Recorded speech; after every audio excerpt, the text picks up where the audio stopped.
Let me talk for a moment about something that's I've heard from a number of superintendents and health directors, and very, very concerned. And let me just say again, very impressed with what our teachers are doing, what our principals are doing, what our superintendents are doing. They're doing an absolutely phenomenal job trying to get as many of the kids back in school as they can. We've heard from many superintendents, though, about the number of students who are meeting the Centers for Disease Control and Prevention's definition of close contact and are being put into quarantine. In most cases, this is guidance from the CDC. So you might have a young person who is in class, let's say a high school student. It's determined that they have COVID. Then they go back and determine who they were seated within, a close distance, within 6 feet. And then the CDC guidelines talks about those individuals being quarantined.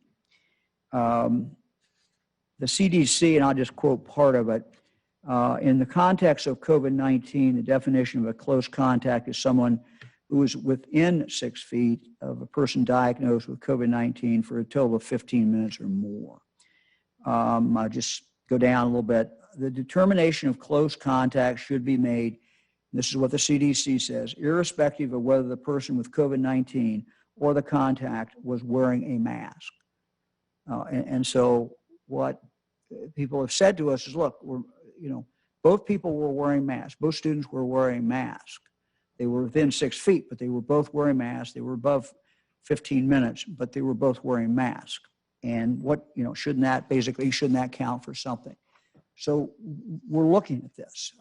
Frankly, our health department and our health experts and others who we consult outside the health department are very reluctant to change this without data. So we're going to go out and try to get some data.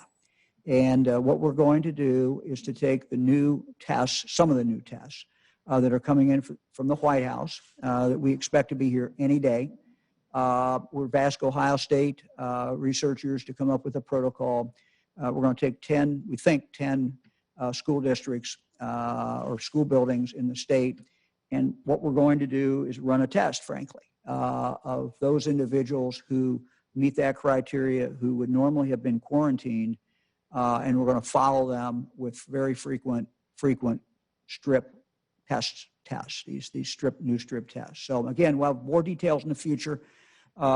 This is not the announcement of when we're going to start it, but I wanted to let everyone know that we are working on this. Frankly, we've seen a lot of gut-wrenching things and things that just, as a parent, bother me. Kids missing out on school, kids missing out on activities that they want to be involved in. But frankly, our medical experts do not feel that we can move off this without data. So what we're going to look at to see is, okay, let's follow these kids who had this exposure where both people had masks, they were within 6 feet of each other, and they were together for more than 15 minutes.